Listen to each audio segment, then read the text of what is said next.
warahmatullahi wabarakatuh.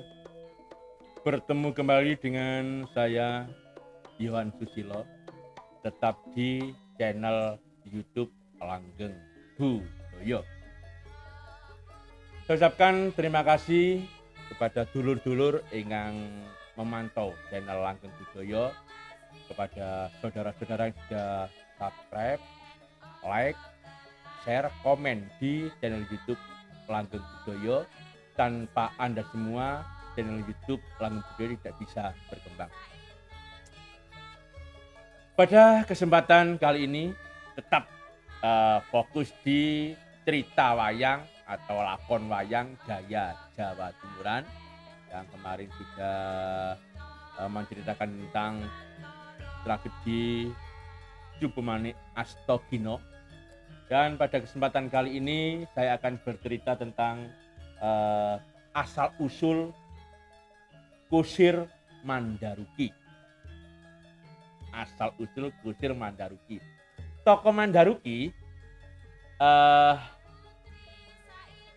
di pakliran wayang Jawa Timuran sangat penting sekali.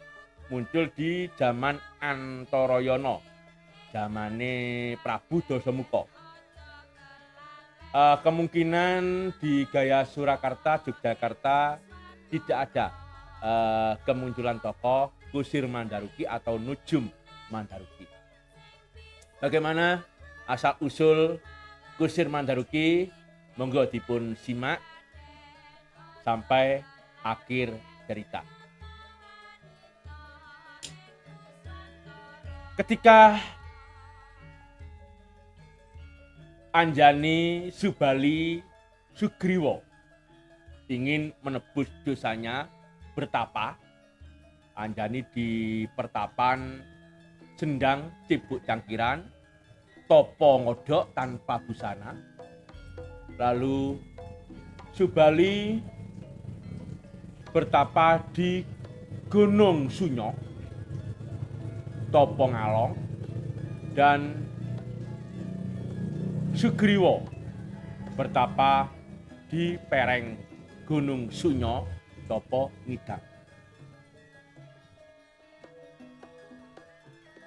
Ketika itu Prabu Dasamuka, Raja Ngalengka Diraja, marah karena kerajaan Ngalengka banjir disebabkan Prabu Petak Banjaran yang bertapa di Bengawan Silugonggo. Ketika perang dengan Subali kalah, terjun di Sungai Gangga atau Bengawan Silugonggo, bertapa di situ.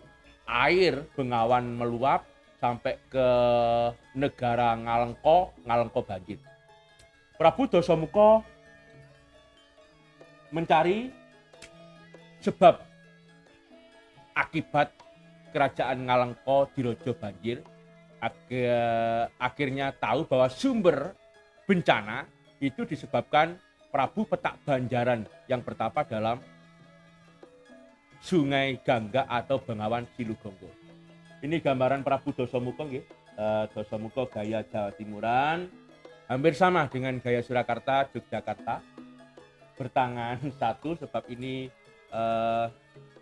ada sejarah, ada cerita kenapa tangan Dasamuka yang satu menggenggam seperti tangan raksasa. Dulu pernah dijepitkan di pintu Kayangan Suralaya. Pakai gusen, makuto,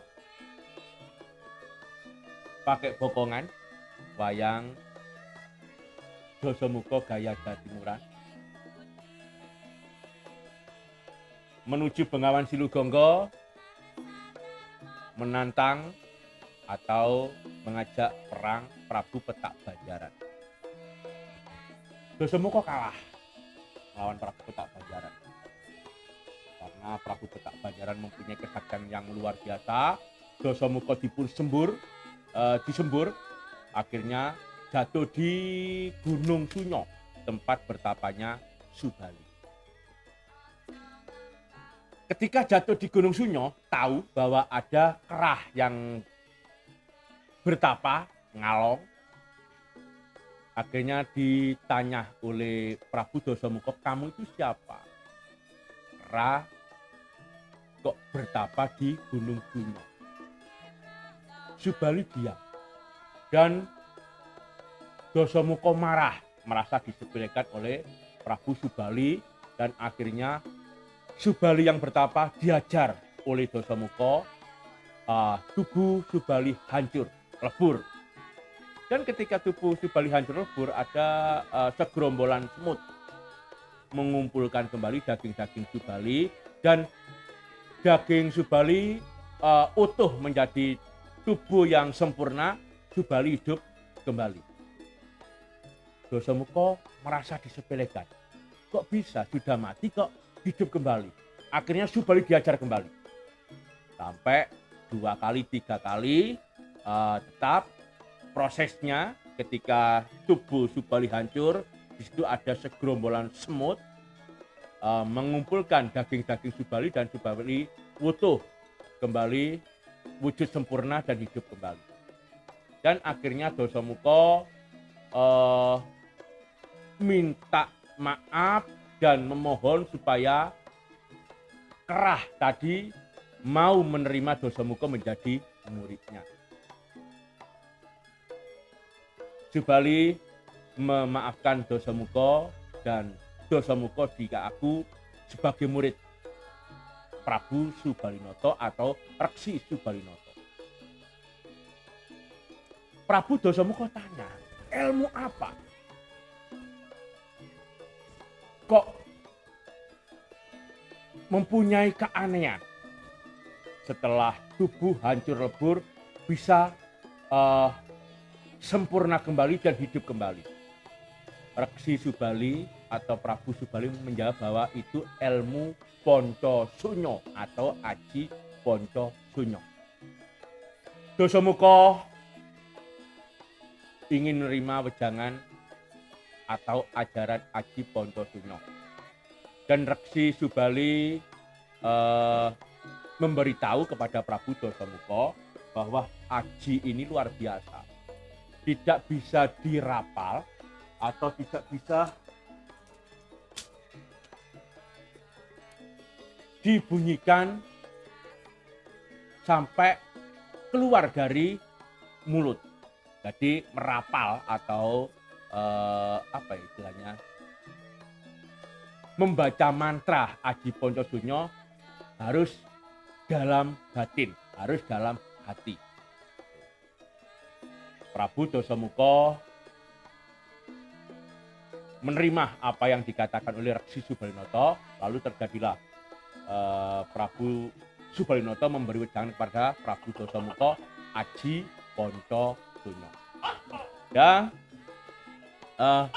Dasamuka juga berkata kepada Reksi Subali bahwa dia ketika itu kalah perang oleh Prabu Petak Banjaran, dan Dasamuka mohon kepada Reksi Subali supaya mau mengalahkan Prabu Petak Banjaran. Subali sanggup berangkat ke Bengawan Siludonggo. Dasamuka ingin membuktikan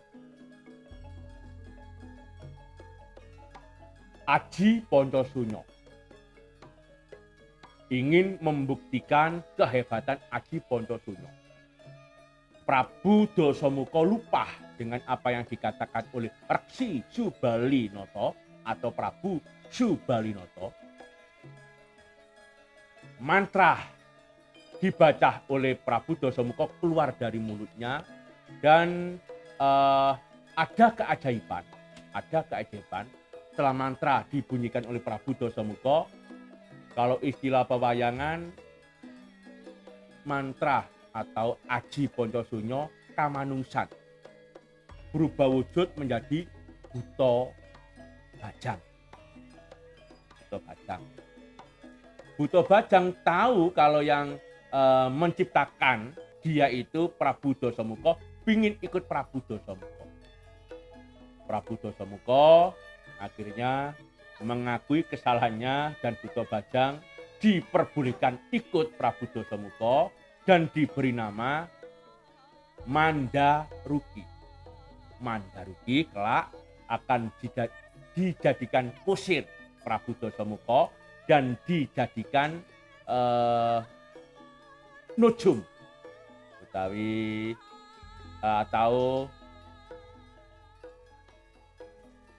ahli yang menjadi pertimbangan Prabu Dasamuka untuk memutuskan apa saja. Akhirnya Prabu Dasamuka dan Mandaruki kembali ke negara Alengka Diraja.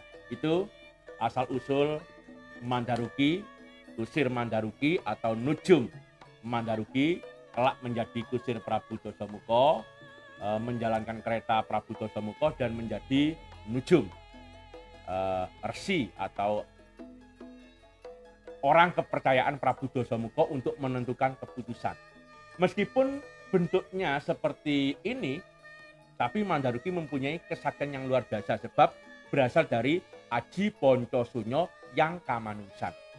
Aji Poncosunyo dirapal, mantranya keluar dari mulut, berubah wujud menjadi Buto Bajang, namanya Kusir Mandaruki. Nah, tokoh ini bisa juga dibuat tokoh-tokoh kecil yang lain. Kadang Sukosrono menggunakan wayang Mandaruki. Lalu ada juga Buto Bajang yang kecil, zaman Antrobugo muncul keturunan Kumbakarna, putra dari Begawan Kumba Kinumba, namanya Resa Seputra atau Kalakirna. Dalang-dalang Jawa Timuran juga menggunakan paraga atau tokoh wayang Mandaruki. Itu tentang asal-usul Kusir Mandaruki atau nujum Mandaruki. Bertemu kembali kepada di cerita yang lain. Saya akhiri. Wassalamualaikum warahmatullahi wabarakatuh.